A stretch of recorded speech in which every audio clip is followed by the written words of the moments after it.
ಏಷ್ಯಾದ ಅತ್ಯಂತ ಶ್ರೀಮಂತ ವ್ಯಕ್ತಿ ಹಾಗೂ ರಿಲಯನ್ಸ್ ಇಂಡಸ್ಟ್ರೀಸ್ ಮಾಲೀಕ ಮುಖೇಶ್ ಅಂಬಾನಿ ಪುತ್ರ ಅನಂತ್ ಅಂಬಾನಿ ಮತ್ತೆ ಸುದ್ದಿಯಲ್ಲಿದ್ದಾರೆ.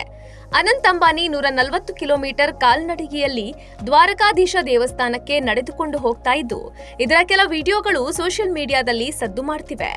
ಜಾಮ್ನಗರ್ನಲ್ಲಿರುವ ತಮ್ಮ ಮನೆಯಿಂದ ಗುಜರಾತ್ನ ದ್ವಾರಕಾಗೆ ಪ್ರಾರಂಭವಾದ ಪಾದಯಾತ್ರೆ ಕಳೆದ 5 ದಿನಗಳಿಂದ ನಡೆಯುತ್ತಿದೆ.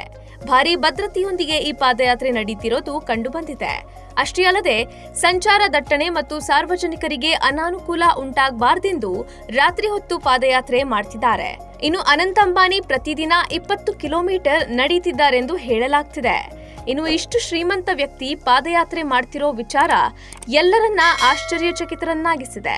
ಕಾಲ್ನಡಿಗೆಯಲ್ಲಿ ದ್ವಾರಕಾಗೆ ಹೋಗ್ತಿರೋದು ಯಾಕೆ ಎಂಬುದು ಅನೇಕರ ಪ್ರಶ್ನೆಯಾಗಿದೆ. ಅನಂತ್ ಅಂಬಾನಿಯೂ ಸಹ ನೀತಾ ಹಾಗೂ ಮುಖೇಶ್ ಅಂಬಾನಿ ಥರಾನೇ ಧಾರ್ಮಿಕರಾಗಿದ್ದು ಆಧ್ಯಾತ್ಮದಲ್ಲಿ ನಂಬಿಕೆ ಹೊಂದಿದ್ದಾರೆ. ಏಪ್ರಿಲ್ 10ರಂದು ಅನಂತ್ ಅಂಬಾನಿ ಹುಟ್ಟುಹಬ್ಬವಿದೆ.